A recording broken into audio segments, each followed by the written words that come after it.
Suite de notre série de reportages sur les îles de la Manche et de l'Atlantique, après l'île de Groix hier, cap ce soir sur celle d'Ouessant, à l'extrême pointe de la Bretagne Nord. Sur l'île d'Ouessant, pendant des siècles, on a été marin de père en fils. Maryse Burgot et Éric Georgeot ont rencontré l'un de ces hommes qui ont donné toute leur vie à la mer.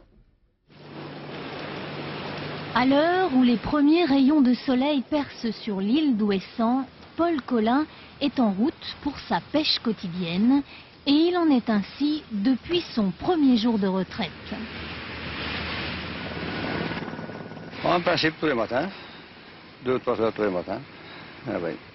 Et l'après-midi, repos. Comme la plupart des hommes d'ici, c'est à la mer que Paul Colin a donné sa jeunesse. 30 années de marine marchande sur les pétroliers du golfe Persique. 30 années à attendre ce jour où il ne quitterait plus les falaises de son île. Sa vie de retraité, c'est donc d'abord la pêche pour le plaisir, et cela même si la relève des casiers est parfois décevante. Les fonds sont dévastés, il n'y a plus de homards, plus de langoustes. Dans le temps, on pêchait les langoustes ici. C'est fini. Pourquoi? Qu'est-ce qui s'est passé? Il y a eu trop de pêcheurs, trop de filets, trop d'engins, quoi. C'est détruit, il n'en restait presque plus. Une histoire de marin, c'est aussi forcément une histoire de femme de marin. Elle avait 20 ans quand elle prit Paul Colin pour mari.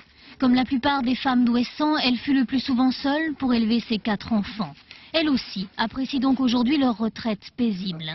Les petits-enfants viennent du continent pendant les grandes vacances et ouvrent grand leurs yeux quand leur grand-mère raconte la vie des femmes d'Ouessant. Vous pensez bien qu'au bout de 6 mois, on avait quand même hâte de les voir rentrer, ça c'est évident. Et pour les enfants aussi, parce que ça faisait quand même un bon bout de temps au loin. Et vous, monsieur, vous aviez envie de rentrer aussi? Ah, certainement. Quand on approchait des congés, ben, on a hâte de pouvoir débarquer. Hein, là, 1 heure comptée pour partir, c'est certain. Hein. De 6 mois et même 1 an. C'était le lot des femmes de marin. Attendre? Oui, oui, oui. Autrefois, les épouses des marins d'Ouessant élevaient des moutons. C'était l'époque où l'île comptait jusqu'à 6000 bêtes sur la lande. Une tradition agricole qui commence à disparaître, comme a disparu l'époque où les hommes d'Ouessant n'avaient d'autre choix que de prendre la mer.